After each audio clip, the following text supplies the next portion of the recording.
भारत माता की, भारत माता की, भगवान श्री कृष्ण की, भगवान श्री कृष्ण की।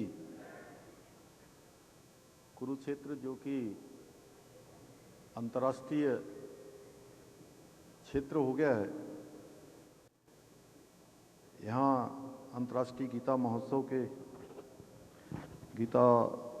के आज इस अवसर पर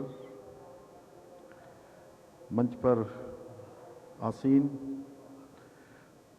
पूज्य अवधेशानंद जी महाराज, परम पूज्य गीता मनीषी स्वामी ज्ञानानंद जी महाराज, जिन्होंने इस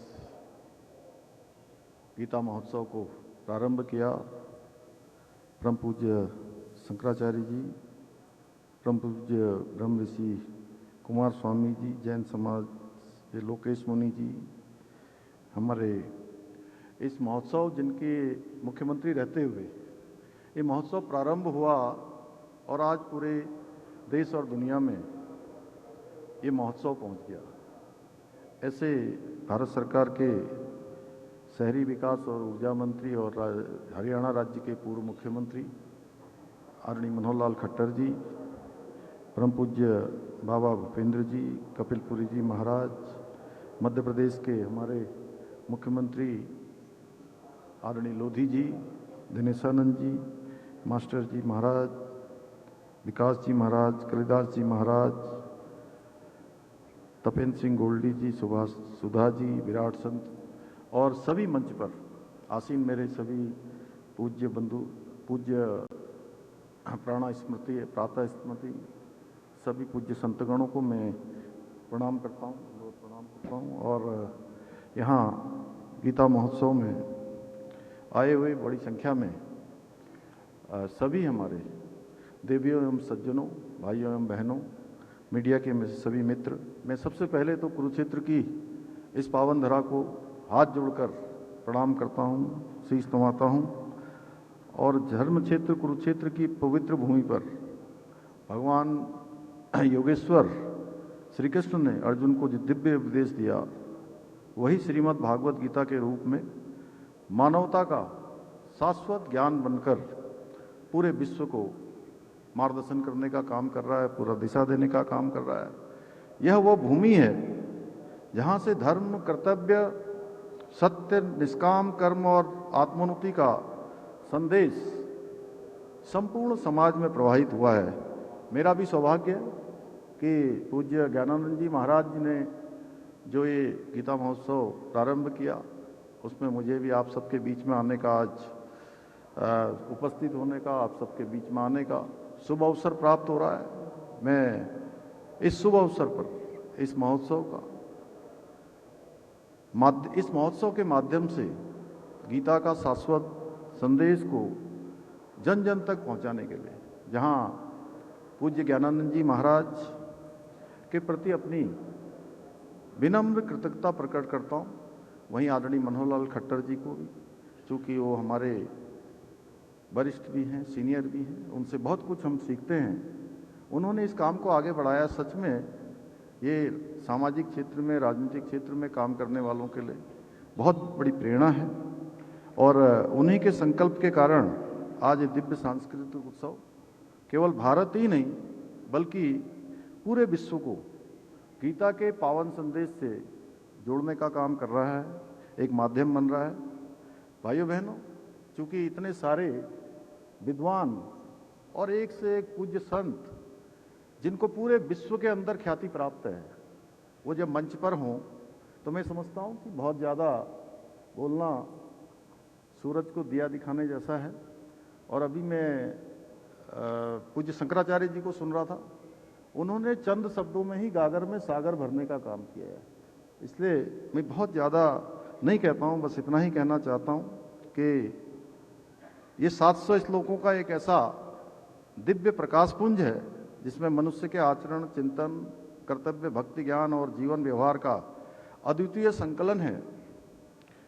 और एक ऐसा उदाहरण परमाणु बम बनाने वाले अमेरिकी वैज्ञानिक जे रॉबर्ट ओपेनहाइमर के द्वारा उनके जीवन के एक प्रसंग में मिलता है, कि 1945 में जब वो परमाणु बम बना रहे थे, उसका परीक्षण कर रहे थे, तो ओपेनहाइमर अत्यंत व्याकुल और मानसिक रूप से बहुत दुविधा में फंस गए थे।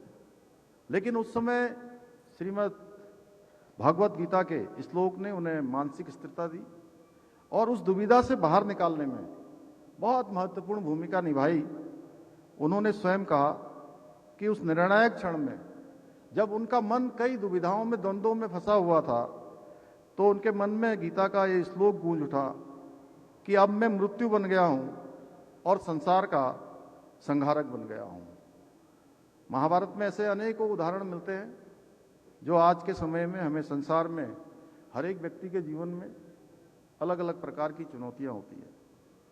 जो व्यापार करता है, व्यापारी को अपनी चुनौतियां है, सामाजिक क्षेत्र में काम करने वाले की अपनी अलग चुनौतियां हैं, किसान की अपनी परेशानियां हैं। हर एक क्षेत्र में अलग अलग चुनौतियों का सामना करना पड़ता है, लेकिन हमें इस संसार में व्याप्त चुनौतियों को समझने, उनसे ऊपर उठने और सत्य के मार्ग पर चलने की प्रेरणा देती है।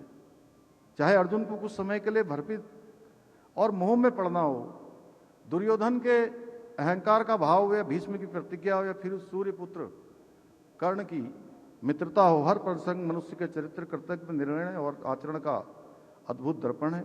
इन्हीं प्रसंगों के बीच अभिमन्यु का साहस अद्वितीय अध्याय है, जो नई पीढ़ी के लिए अप्रतिम प्रेरणा का स्रोत है। गीता में मानव जीवन का अंतिम उपाय भी है। जब मनुष्य संकट में होता है तब गीता उसे समाधान देती है। जब मन में बेचैनी होती है तब गीता शांति देती है। जब रास्ता धुंधला हो जाता है, कोई मार्ग नहीं दिखाई देता है, तब गीता उनको दिशा देने का भी काम करती है। मैं भी बचपन से गीता का अनुकरण करता आया हूँ।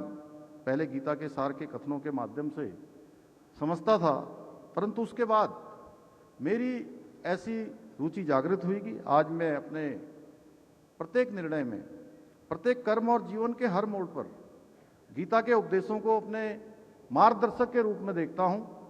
शायद इसलिए मेरी धर्मपत्नी का नाम भी गीता ही है।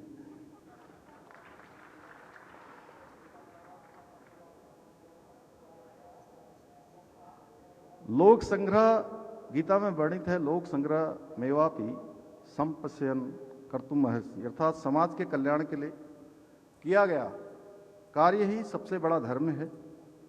और ये संदेश सदैव प्रेरणा देता है कि व्यक्तिगत लाभ, स्वार्थ और अहंकार से ऊपर उठकर निष्काम भाव से काम करना, राष्ट्र और संपूर्ण मानवता के लिए काम करना, प्रत्येक जीवन की प्रत्येक कठिन और चुनौतीपूर्ण परिस्थिति के समय। ये अनेक ऐसे श्लोक हैं गीता के जो हमें रास्ता दिखाते हैं। अभी पूज्य शंकराचार्य जी बता रहे थे, कर्म योग, ज्ञान योग, भक्ति योग, राजयोग, इस प्रकार के अनेक योग। और दुनिया भर के अंदर आज जो काम हो रहे हैं उस पर गीता का अध्ययन भी हो रहा है। गीता का कहीं ना कहीं एक तरह से रिसर्च उस पर हो रही है, मैनेजमेंट के क्षेत्र में, आत्म शांति के क्षेत्र में, और कठिन परिस्थितियों में कैसे काम किया जाए, उन सभी में गीता हमें व्यवहारिक ज्ञान भी दे रही है। जीवन की प्रत्येक चुनौती को स्वीकार करके आगे बढ़ने की हमको प्रेरणा भी देती है।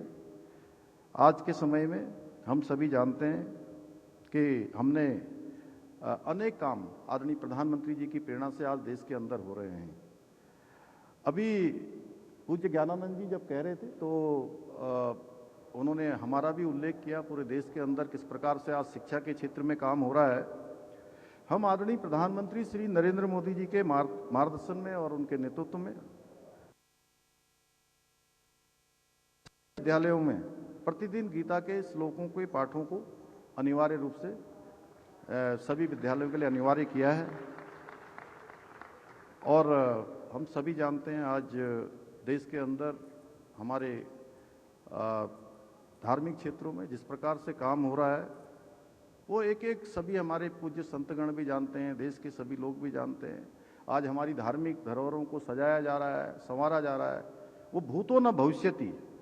और देवभूमि उत्तराखंड में भी हमने अनेक काम आदरणीय प्रधानमंत्री जी की प्रेरणा से किए हैं।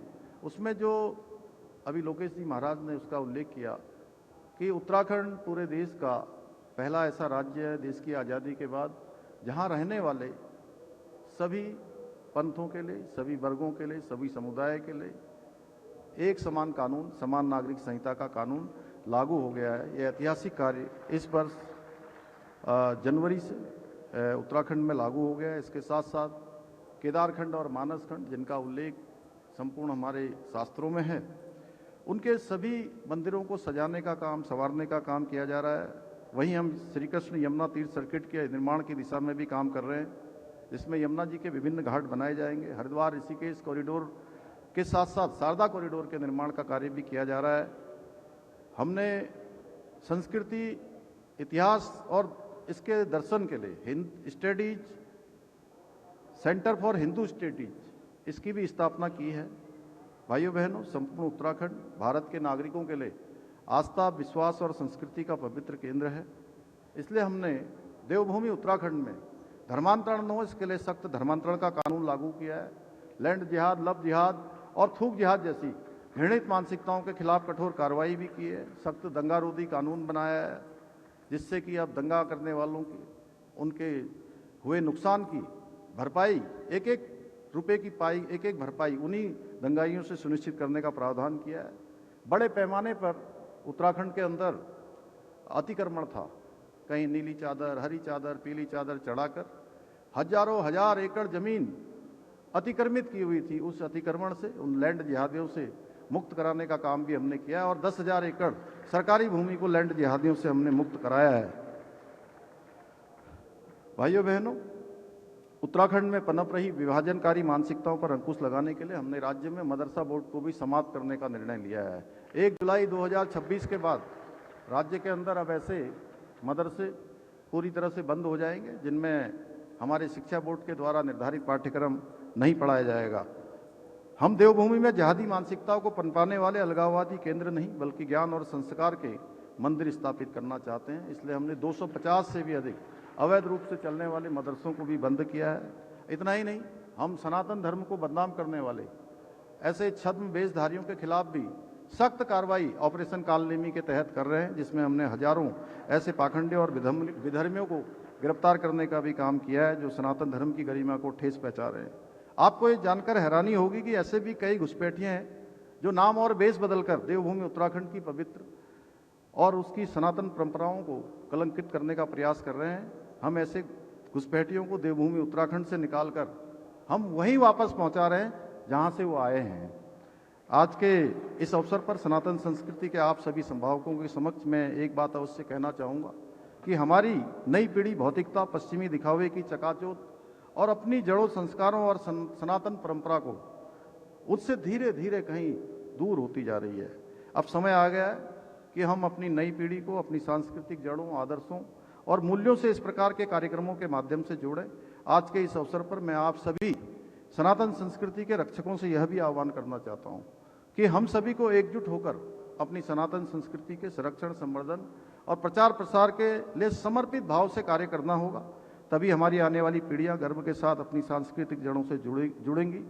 भाइयों बहनों, आदरणीय प्रधानमंत्री श्री नरेंद्र मोदी जी ने हमें यानी उत्तराखंड को देश की आध्यात्मिक राजधानी के रूप में स्थापित करने का लक्ष्य दिया है। हमारी सरकार इसे चरितार्थ करने के लिए अपने विकल्प रही संकल्प के साथ निरंतर कार्य कर रही है।